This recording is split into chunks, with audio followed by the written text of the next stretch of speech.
ನಾನ್ ಅನ್ಕೊಳ್ತಿದ್ದೆ ಈ ಮರದ ಮೇಲೆ ನನ್ನ ಗೂಡನ್ ಮಾಡೋಣ ಅಂತ.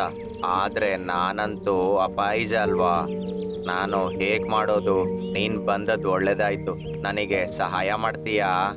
ಅರೆ ಅದು ನನಗೆ ನನ್ನ ಪ್ರೇಯಸಿ ಒಟ್ಟಿಗೆ ಹೋಗ್ಬೇಕು. ಹೋಗ್ಲಿಲ್ಲ ಅಂದ್ರೆ ಕೋಪ ಪಡ್ತಾಳೆ. ಹೌದಾ? ಅದ್ ಹೇಳೋದನ್ನ ಅಲ್ಲೇ ಬಿಟ್ಬಿಟ್ಟು ಅದ್ ಅಲ್ಲಿಂದ ಹೋಗ್ಬಿಡುತ್ತೆ. ಏ ದೇವ್ರೆ, ನನ್ನನ್ನು ಯಾಕೆ ಅಂಗವಿಕಲ ಮಾಡದೆ ನೀನು? ನಾನು ಹೇಗೆ ಗೂಡು ಕಟ್ಲಿ? ತಿಂಗ್ಳುಗಟ್ಲೆ ಆಗತ್ತದು. ಮಿಟ್ಟು ಸ್ವಲ್ಪ ಹೊತ್ತು ಯೋಚನೆ ಮಾಡಿ ಆಮೇಲೆ ಅವನಿಗೋಸ್ಕರ ಗೂಡು ಕಟ್ಕೊಳ್ಳೋದಕ್ಕೆ ಶುರು ಮಾಡ್ತಾನೆ. ಅವನು ತುಂಬಾನೇ ಧೈರ್ಯದಿಂದ ಕಷ್ಟಪಟ್ಟು ಅವನ ಗೂಡನ್ನು ಕಟ್ಟಕ್ ಶುರು ಮಾಡ್ತಾನೆ.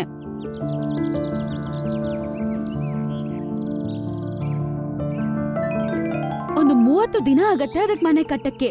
ಈ ರೀತಿ ಒಂದು 30 ದಿನದಲ್ಲೇ ಅದಕ್ಕೋಸ್ಕರ ಒಂದು ಗೂಡನ್ನು ತಯಾರು ಮಾಡ್ಕೊಳತ್ತೆ. ಹಬ್ಬ, ಅಯ್ಯೋ ನನ್ನ ಗೂಡು ಕೊನೆಗೂ ಆಯ್ತೀಗ. ಅದು ಕಟ್ಕೊಂಡಿರುವ ಗೂಡಲ್ಲಿ ಕುತ್ಕೊಂಡಿದ ತಕ್ಷಣ ಅದರ ಮುಖದ ಮೇಲೆ ಏನೋ ಒಂದು ಗೊತ್ತಿಲ್ಲದೆ ಇರುವ ಒಂದು ಸಂತೋಷ. ಈ ವಿಷಯ ಗೊತ್ತಾಗಿದ ತಕ್ಷಣ ಜಂತುಗಳು ಪಕ್ಷಿಗಳು ಅದನ್ನ ನೋಡಕ್ಕಂತ ಬರ್ತವೆ. ವಾಹ್ ಮಿಟ್ಟು, ನೀನು ಪ್ರೂವ್ ಮಾಡಿದ್ಯಾ. ನಮಗೆ ಯಾವೊಂದು ಸಮಸ್ಯೆ ಆಗಿದ್ರು ನಾವು ಧೈರ್ಯದಿಂದ ನಂಬಿಕೆಯಿಂದ ಪ್ರಯತ್ನ ಪಟ್ರೆ ಖಂಡಿತ ಏನಾಗ್ಲಿ ಸಾಧಿಸಬಹುದು ಅಂತ. ಈ ರೀತಿ ಎಲ್ಲಾ ಜಂತುಗಳು ಅದನ್ನ ಹೊಗಳಕ್ಕೆ ಶುರು ಮಾಡ್ತವೆ. ಆಮೇಲೆ ಅವ್ರು ಎಲ್ಲಾರು ಸಾಯಂಕಾಲ ಆಗಿದ ತಕ್ಷಣ ಅಲ್ಲಿಂದ ಹೋಗ್ಬಿಡ್ತಾರೆ.